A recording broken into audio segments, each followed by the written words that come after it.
We've got a new top-tier AI tool for generating and editing graphics and images, and I genuinely didn't expect this. I really didn't expect this lesser-known AI company to outperform Google Nano Banana Pro, Google Imagen Ultra, ChatGPT or Grok Imagen, but it did. FLUX.2 from Black Forest Labs is a really strong model, but will it prove to be the best in practice as well? Let's take a closer look. This is Tomáš from Tomáš AI channel. Our marketing agency has generated over 50 million US dollars in revenue for clients over the past 11 years, and AI now helps us achieve even better results with these marketing campaigns for our clients. My challenge for you is simple. Watch these videos for 120 days, take notes, and test everything. By the end of 2025, you will use AI better than 99% of people and businesses, and that's my mission, guys. Well, so FLUX.2 Frontier Visual Intelligence was introduced on November 25th of 2025. It was basically introduced between all these new upgrades and edits and new models from Google and all the news from ChatGPT and Grok, etc. and Claude. So there you go. So that's why I left it basically for now. FLUX.2 is designed for real-world creative workflows, not just demos or party tricks. It generates high-quality images while maintaining character and style consistency across multiple reference images, which is really important, this one, the maintaining character and style consistency. Following structured prompts, reading and writing complex text, adhering to brand guidelines, and reliably handling lighting, layouts, and logos. FLUX.2 can edit images at up to 4 megapixels while preserving detail and coherence, which is cool. So basically they introduced FLUX.1 on, I believe it was the Black Forest Labs was introduced on 2024. It feels like ages right now, but it was just like, it's like 2 years ago or maybe even less. But what's new? Multi-reference support, references, and then we will go and see how it actually performs in it. But before that, I just wanted to give you, the things that are basically new here. Multi-reference support, reference up to 10 images simultaneously with the best character, product, style, consistency available today.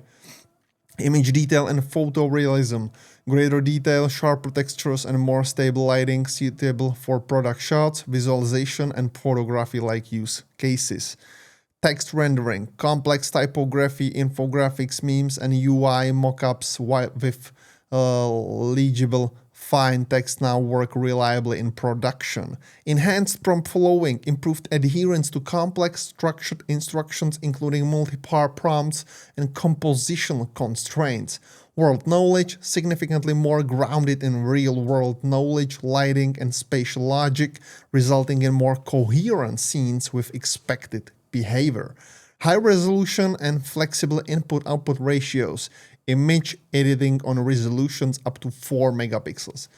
So, a lot of new stuff. Here we have FLUX.2 Pro, Flex, Dev, Klein, and VAE. You can definitely read about it because I will put this link in the description again. And here is the most important graph here. So you can see that Nano Banana 2, which is the Nano Banana Pro, is basically the best. In the ELO score, it's around 1060 or 1000 maybe 60, whatever. But it's much more expensive. You can see that you are basically ranging somewhere between 15 to 15.5 cents. But for example, FLUX.2 Flex has around 2030-35 ELO score, but is around 6 cents. But FLUX.2 Pro is under 1050, but it's around 3 cents. So there are big differences. It's like FLUX.2 Pro is 4 to 5 times cheaper than Nano Banana 2 Pro, but the performance is just 20 points in ELO score lower. So there is not a huge difference there. So the efficiency is basically the best thing here with the FLUX.2. And also the comparison with the Chinese, for example, C-Dream 4 and Quen Image, you can see that, they are basically able to stick and cost very similar thing very similar sands here instead of Nano Banana 2, the Nano Banana Pro, which is like way much more expensive. Here you can see one more, which is win rate in percentage with text to image, single reference and multi-reference. You can see that Flux.2 Dev is basically killing it in all these three examples. So anyway, let's go into it. So I did create it, or I did use Gemini to create me some very realistic prompts. You can see it here. Don't bother with the checks around it. Just see here, hyper-realistic wide shot of a young woman standing on a busy street in Tokyo at night. I will just zoom it in for you. Heavy rain, she's holding a transparent umbrella wearing a reflective futuristic windbreaker and combat boots. Neon signs in cyan and magenta reflect on the wet asphalt and pedals. Raindrops visible on the camera lens, cinematic lighting, bokeh effect on background traffic, shot on Sony A7R IV, 35mm lens, or 1.8, whatever is this, you know what that means. ISO 800, 8K resolution, incredibly detailed skin texture. And for the first, we tried Google Nano Banana Pro in Gemini. So here we can see the image, and I'm really stunned by the quality of this photo. I mean, the prompt was make it hyper-realistic, and it actually looks to me like a hyper-realistic photo that you can basically take with your iPhone or Samsung phone or whatever phone you have. You can see the colors that are, seems natural to me. The face, the windbreaker, the umbrella, the raindrops and the wet ground. All the things seems to me like you can actually make this photo with your, usual phone of your choice, and it will look like this. And before we dive into another one, just guys, really, I would really appreciate if you can hit the like button under this video, if you can subscribe to this channel and also click on the bell icon. I'm literally building one of the biggest AI channels out there in the world, and I know it will be a marathon, but basically helping me with this, just spending 1 second on liking, subscribing, and also clicking on the bell icon will mean a world to me. So thank you very much. Now back to the video. Then I try Google AI Studio Imagen 4 and Imagen 4 Ultra, and here you can see the image. I think the the blurriness in the background is is something that I really think that it looks like slightly like in AI, to be really honest, but I think it's still, still looks really natural and real. I definitely think so. If you would use not your phone, but maybe, the portrait effect or feature in your iPhone, or you would use some really good lens for your, for example, Sony A7 or whatever, then you will be able to have photo like this. I guess, or I think so. I never been to Tokyo, so I don't know how it would look like. But I think the colors, all the things looks really natural to me. But the windbreaker is, from outer space. So I think that this windbreaker basically makes you feel that this is created by AI, or it's in like scammy image or whatever. So yeah. Sorry, but the windbreaker I think kills the photo. Then we have ChatGPT, and I really think that this is one of the best performance here in the comparison with Gemini and Imagen. I really think the angles, all the things on the details of the windbreaker, all the details of the wet ground, the colors behind the umbrella with the water on it, the raindrops. I think that ChatGPT really is really doing the higher saturation in all the photos and warmth of the colors. If you compare Google Gemini and the Banana Pro, this is like more white tones. It's like more without saturation or warmth of colors. And here in ChatGPT, you can see that it is much more warmer at least to my eye. So I don't know how about yours. Definitely leave a comment under this video if you see it the same way or a different way. Definitely I would appreciate your feedback on it, because obviously my eyes are not the best, right, since I have glasses, obviously. So there you go. Or because of that I have glasses, obviously, but it was a joke before that, so I don't know if you get it, but obviously my jokes are really, really terrible. So yeah, don't worry about it. Don't worry about it. So Grok.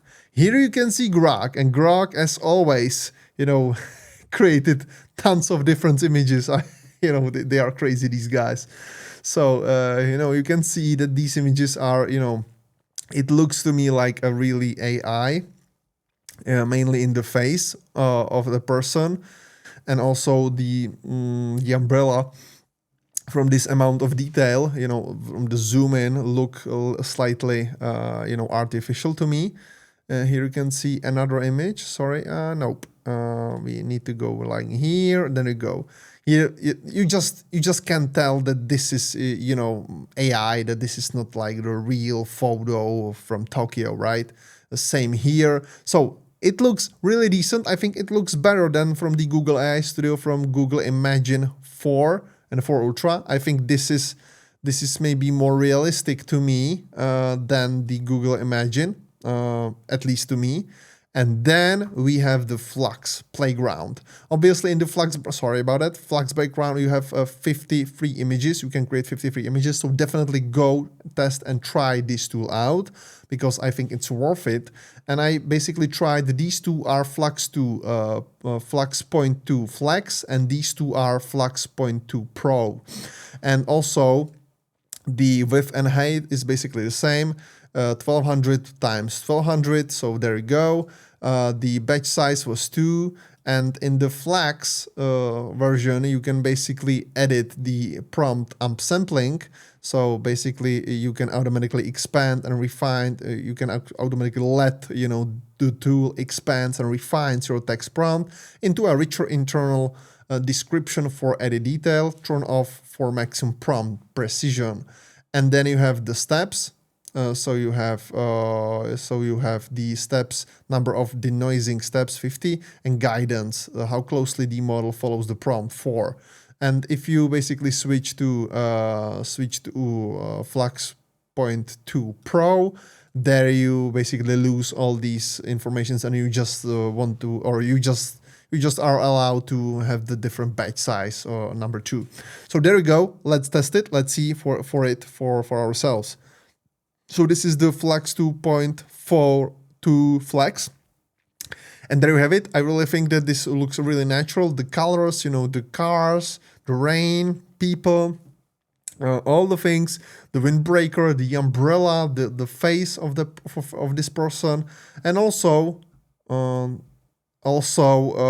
things, the boots.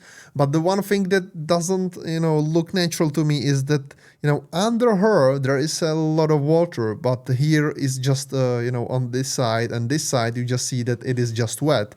But here is a lot of water under her. But if you are standing here with your umbrella, there should not be, much more water than on the other places. Obviously, if you are not staying basically in a really wet area, obviously, but, I don't know.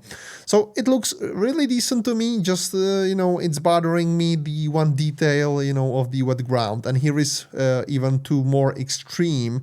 You can see a lot of water here. She's basically staying in a lot of water. But you can see that the wet around her is not that bad. So I don't know what is this all about, but the windbreaker looks natural to me too. It's a very specific, futuristic, but it looks natural. The colors are maybe too much pinky here, too much pinky or purple, I don't know. But we like purple. You can see behind me. Maybe it's not purple, it's blue. Okay, don't worry about it. Just a man. It's just one color for me. Everything, obviously. Sorry, ladies over there, if there are any, of course. So there you go. I think the cars are really do feel natural to me. So let's discuss the FLUX.2 Pro, which are these two, and you can see that the saturation is really lower than in these cases. The saturation and also the highlights are basically more natural here. I really think that this can be, shot on your phone. I really do think that. Maybe the blur won't be that solid and that high, but I still think that it can actually be like that.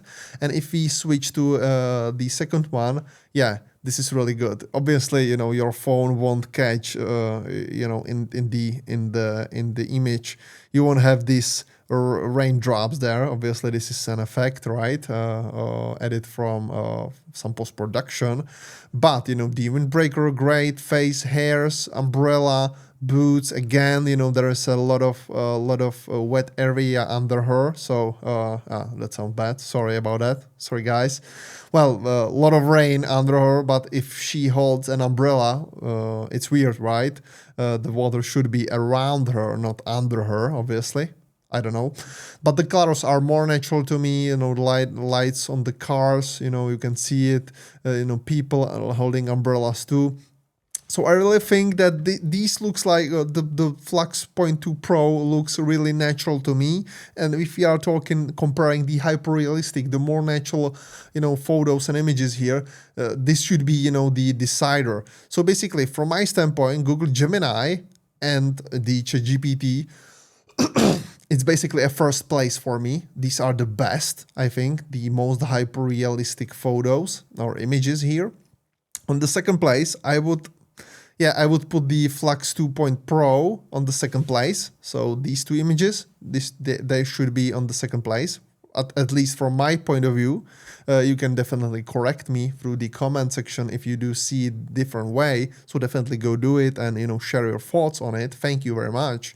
Highly appreciate it, or any interactions on these videos, because I would like to have some community here, and I would like to talk about stuff here, and I really like AI. So don't worry, I won't bait. So. I won't bite, sorry. I won't bite, so definitely leave a comment on this video. Thank you, guys and ladies. And there you go. On the third position, I would put maybe the Grok, maybe the Grok from XAI, and then the Google AI Studio Imagen 4 and Imagen 4 Ultra.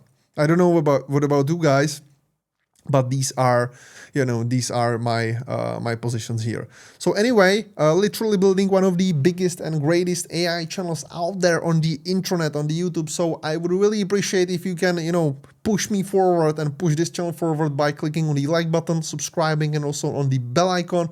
Thank you very much, guys. Thank you for doing that. And also don't forget to double check and click on this video, because I think it's a really good one. So go check it out right now so you won't miss it. And I will see you guys tomorrow with the next one. Cheers.